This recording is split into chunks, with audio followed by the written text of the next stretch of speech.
when mom had actually she I think she was beta reading. No, she basically put it on her blog, and just there was a closed group of just 4-5 of us, and we were sort of reading every chapter as she was writing it. I think Dilba was one of them. Oh God, I think she'd written only the first 3 chapters and she'd circulated it, and we were so curious. And I mean, so romance novel, okay, I don't know if I want to read it, but this sort of thing, I was so excited. So I think the first question that we want to ask you is a murder scene in the opening of a romance novel. So what's the plot of the story? I think everybody wants to know. Okay, I will not tell too much because I don't want to reveal. But I would say the story goes that this man has been murdered. Now his wife is not showing any emotions. So what happens when a few relatives turn up? They wonder if something is happening between Anjali and Parth. And one, in fact, goes to the point of concluding that they are probably the murderers.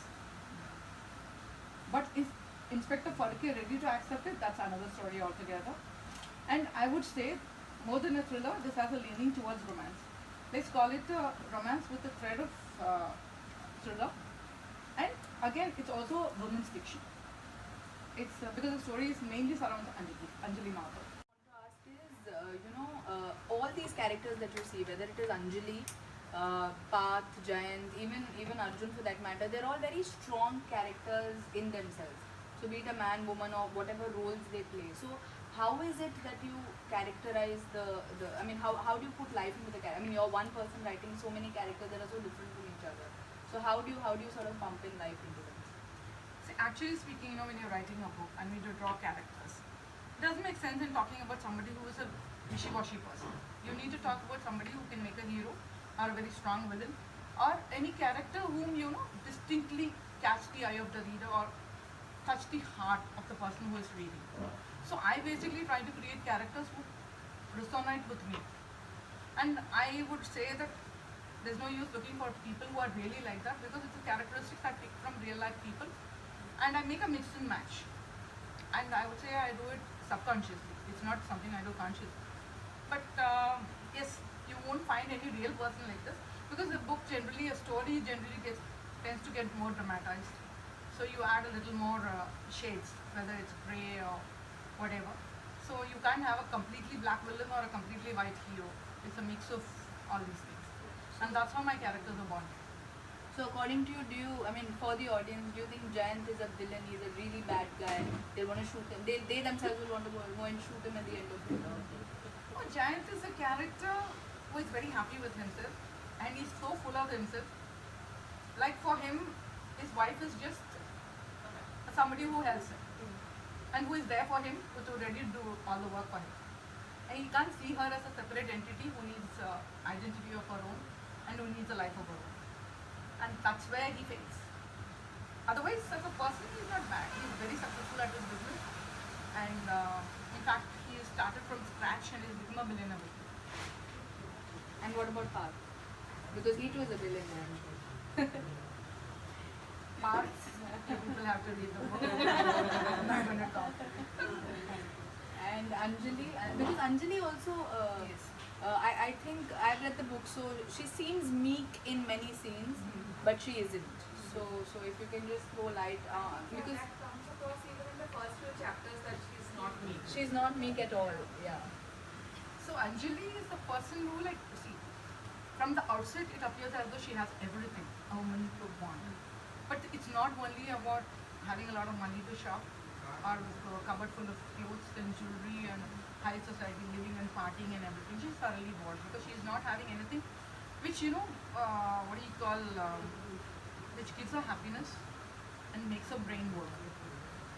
And even at home, even if a person is a full-time housewife, they have some kind of responsibilities at home. Even that she doesn't have. Until her son is there with them, he is the focus of her attention. And now once he is out, it's an empty nest syndrome and she is not prepared for it. And her husband is absolutely no help because he is not able to relate to what is bothering her. So any questions from any of you? Anything that you'd like to say? You have so many characters in your book. As you're writing, does any character, not only this book but the other books as well, does any character become your favorite? Good crush? Yes.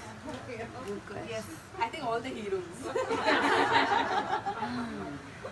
Yes. The heroines also actually. There will be someone whom you feel a little more affinity to, or Yeah. I do. My favorite is first is Gautam Sinclair. My favorite. Pratika's favorite too. And yes, Path also. All my heroes, I should say. I like Parth more than Gautam. I have a favorite. The first few chapters when I read Path, I was ready to slap him. What are you doing again? And then I'm like, okay, plot on. Let's see what happens. And there was one more thing that I wanted to share. I think the biggest thing that surprised me when I read this book was I never expected a thriller out of my mom. I was like, what is happening? I mean, she was writing these really, I mean, there was definitely a very strong plot and a lot of unexpected things happening in all the, 5-6 books before this. But when this came out, I mean, not this one, the other one, when AFA came out, I just didn't know what had happened. And it's so quick and it's so fast because the chapters, I mean, I think it's designed in a way where the chapters are very short and very quick. So it was really exciting. So what made you write a thriller? Somebody's read 4 chapters? Sorry? You just read it. Oh yeah, it's very There are 94. 92. Yeah. 92 plus a net. Yeah, she's so fast. So what made you write a thriller? I mean, what was it? Was it planned over 6 months or was it over? What was Actually, it? what should I say about Anjali? Like, I had written this story, like I kind of got the characters and a little bit of the scenes, not the murder scene, little bit of the relationship between the characters. I got it together, I should say, about 6 or 7 years back. I had drafted about 15 to 20,000 words. I had it on my computer and my hard drive crashed and I lost it. And luckily, those days, I used to write a little bit on a notebook, so I could record one part of it. And again, I continued and I made 20,000 words together. And one fine day, when I read it back, I decided, no, the story is not going to work like this. Because I wanted all ends tied. I hope I'm not telling too much about No, you should not. But not the story. process of your writing. So what I did was, I trashed the whole thing and I read it. So it was like 15 plus 20 all trashed and I came up with the final version in short chapters. It just fell that way. Like the next one I have written or the one I am writing after that, it's not falling like that. So the characters wanted the stories told that way. Because each chapter, if you'll notice, it's from the point of view of a different character. Even the minor characters, not just the major. So do your So they characters carry the story forward. your characters take over the story sometimes. Sometimes they. Always. Always. They write the story. So this book has a different kind of, in the literary world, POVs, different Yeah. POVs. It's Not a one person or second third person narrative. Yeah. But normally it's omniscient, right? Usually third person also, it's 1 or 2 characters. This is इसमें like very omniscient. जितना characters है सबका point of view. So there's an Inspector Fadke point of view also, and then there's everybody. Arjun's The point of maid view. also, I think. Yeah. There's one. Everybody's. But the rest of your other books are omniscient narrative normally. Just. Normal, that's a regular 1 or 2. But what made you change from omniscient to They did.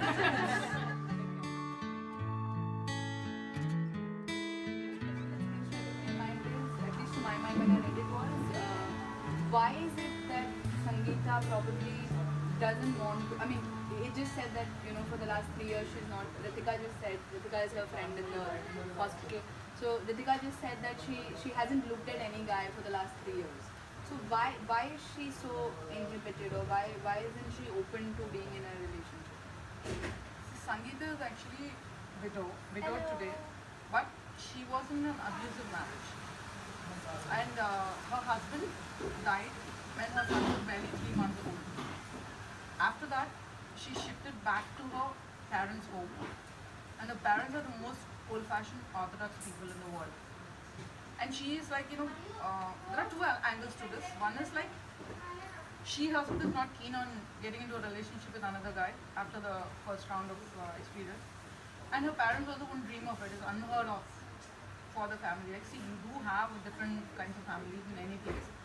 Like the modern people, Gautam's parents, 1 generation earlier, the mother had been married to an American.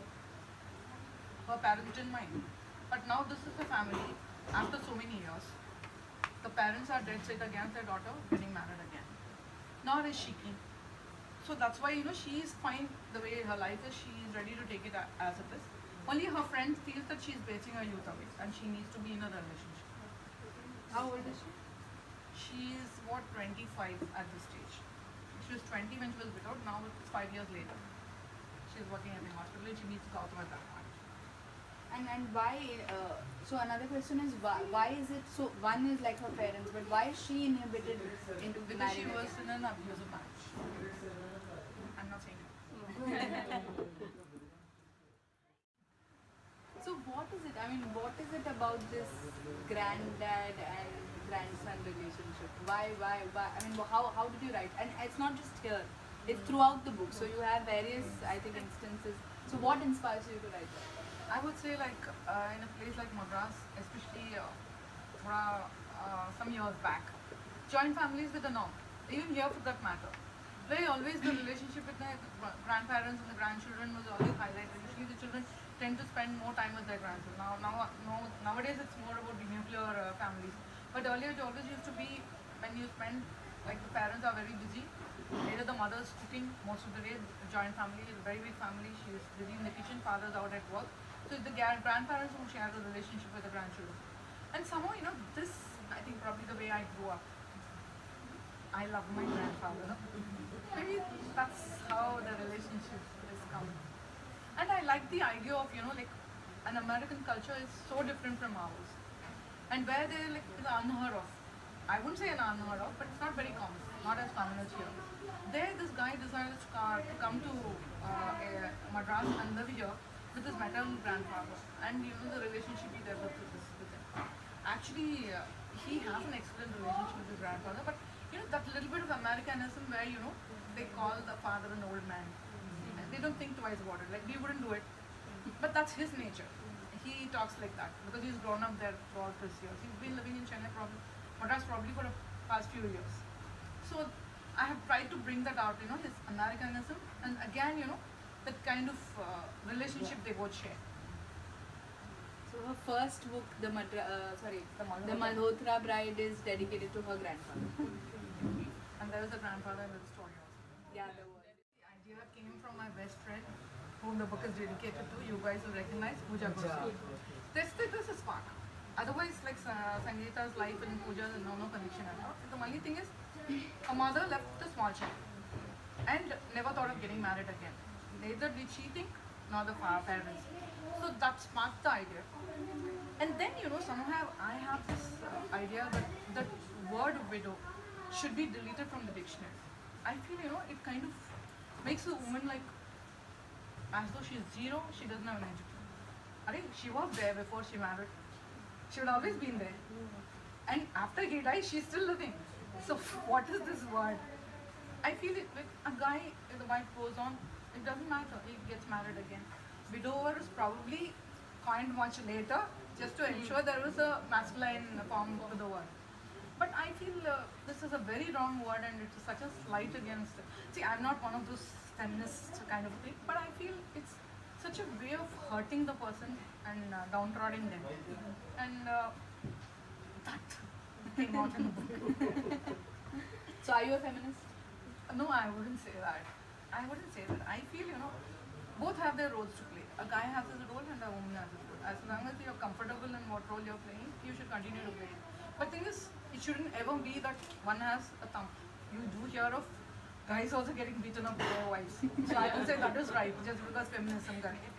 So I think each one has their role. Like you can't get a man to deliver a baby. It's for the woman to get pregnant and so they have their roles. What roles can be interchanged, like somebody can do the cooking and another person can go to the office. That works fine. And that way, I feel as long as one doesn't have a thumb over the other, it works fine. So does Gautam win Sangeeta over? Read the book. But we know happily ever after is a... Yes, that's very, very important. Another question is both the books, I think. Sangeeta's, the Madras. Oh yeah, it was called Sangeeta's Dilemma. We had So decided on that. why? I mean, I still call it Sangeeta's Dilemma, Dilemma. same So here. before it was printed, so what was the reason for that? For what?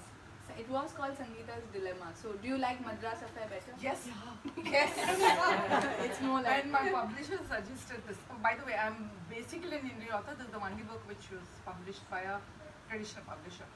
So when he suggested the Madras, I grabbed it because I still feel I don't like Chennai. I don't like Mumbai. I like Madras and Bombay. He's from Madras. I grew up in Madras, so I love the name. And since the story is mainly in 2000, like it said, begins in 2015 and goes back in a flashback. So Madras Affair sounded just perfect. So affair, like you say, it can be a love affair or something which is happening in Madras, whichever works. I think the previous, when we were reading AAFA, the question was about characters. I think this book, I think the most apt question, this wasn't even planned, is about relationships. How do you sort of, whether it's father, son, grandfather and grandson of a different age group, obviously the intimate scenes and other scenes between the protagonists, or I think brother, sister, how do you sort of get so much life in the relationships? Talking of life, I would like to share one experience I had when I was writing about something. I realized, when people give me suggestions to give names to the characters, I generally don't take. It's not because I'm too proud to do it. It's only because when I just take random names, I find the characters don't come alive. Like, I wanted a name for Sandeep's child, who is about 5 years. Sangeeta's child, who is about 5 years. I'm trying to bring him alive. I kept giving him names. I could see the child sleeping. He refused to get up. When I said Sandeep, he just got up, started playing around, interacting with his mother. And so that's how characters... They choose you. Yeah. I can so relate to that. So that is how the characters come alive. So I would say it's more like I just said blindly. I have a batch of characters and I have a vague thread on which I'm going to write the story. After that, I just sit in front of the computer. Earlier it was when I was writing Madras Affair, it was a notebook and pen. I used to just sit in the story, it's like watching a film, somebody is interacting and I just put it on paper. And that's how the story, the story wanted to tell itself. It was not like I was trying to write a story. And there's another instant where Gautam and Sangeeta, they bothered me so much in the middle of the night, like I couldn't sleep. I got up at 3 a.m. Luckily we had an extra room and I went there, penned the whole thing about a couple of thousand words and then went back to sleep at 5 o'clock. That's how usual complaint. I wanted to ask at that point of time, with the thriller thing, how can you, when you're in that moment, you can't give up, you have to finish it, right? You need to finish that. I need to imagine the family member and Yeah, no, I was just going to say that. So relationships, I think. Yeah, that's how. So the relationship, as I said, now they build up, they interact. I really believe that relationship is it's a thread which connects all of us. You can't stay by yourself. Whichever you correct, even if you go to a coffee shop, you do interact with the person at the counter, and you can't live without the others. And it's like a web which is woven around everybody. And basically, I think I found a relationship which, to some extent, I would like to have, or which I wouldn't like to have. And that's how the villains are made. So how does while the Madras Affair very clearly has the story of a widow and widow remarriage and all that, and Autograph for Anjali is about a broken marriage / divorce, etc. So do you choose to write about a social cause in every book? So is that by design? I wouldn't say it's by design. I feel, as I said before, I feel, somebody should not be downtrodden, whether it is a guy or a woman. So it's not feminist, just because I'm a woman, I will bash up something. No. It's like, somebody her life has been stricken and she wants to change it. Hopefully in future it could be a guy who is suffering and he wants to come out of it.